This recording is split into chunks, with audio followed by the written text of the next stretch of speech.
Good afternoon. ഞാൻ മോഹിന്ദർ സിംഗ് സേഠി. ഇപ്പൊ നമ്മുടെ ഇവിടെ കടക്കണ മാസം പോലെ അവിടെ സാവൻ സാവൻ മീന മീൻസ് ഗീ ഇടും, ജസ്റ്റ് കുറച്ച് ഗീ ഇടും, പിന്നെ കുറച്ച് ജീര ഇടും, അതിൽ കുറച്ച് ഫ്രൈ ചെയ്ത് കുറച്ച് റൈസ് ഇടും, കുറച്ച് സോൾട്ട് ഇടും. ഇത് നമുക്ക് സിമ്പിളായിട്ട് ജീ റൈസ് വീട്ടിൽ ഉണ്ടാക്കാനുള്ളൂ. നമുക്ക് ആർക്കും ഉണ്ടാക്കാൻ പറ്റും ജീ റൈസ്. വെരി സിമ്പിൾ പ്രോസസ്സാണ്. പിന്നെ ഞങ്ങൾ ഉപയോഗിക്കുന്ന മൂങ് ദാലാണ്.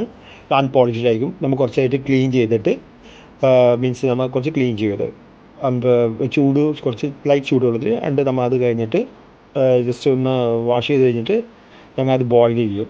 അത് 1 kg വേണ്ടി 25 മിനിറ്റ്സ്. ഇത് ഞങ്ങൾ ഉപയോഗിക്കുന്നത് 250 ഗ്രാംസാണ്.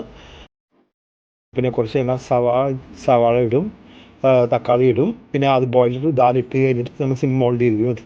പിന്നെ അത് റെഡി ആയി കഴിഞ്ഞപ്പോൾ നമ്മൾ തടക്ക കൊടുക്കും. ദേശിക്കൊക്കെ തടക്ക എന്ന് പറയുന്നത്, ഗീ തടക്ക. അത് ജസ്റ്റ് ഒന്ന് കുറച്ച് ചൂടാക്കും, കുറച്ച് ജീരകം ഇടും, കുറച്ച് റെഡ് ചില്ലി പൗഡർ ഇട്ടിട്ട് തടക്കായി. സിമ്പിളായിട്ട് നമുക്ക് വീട്ടിലുണ്ടാക്കാനുള്ളത്. ഇത് വെരി ഹെൽത്തിയസ്റ്റ് ഫുഡാണ്.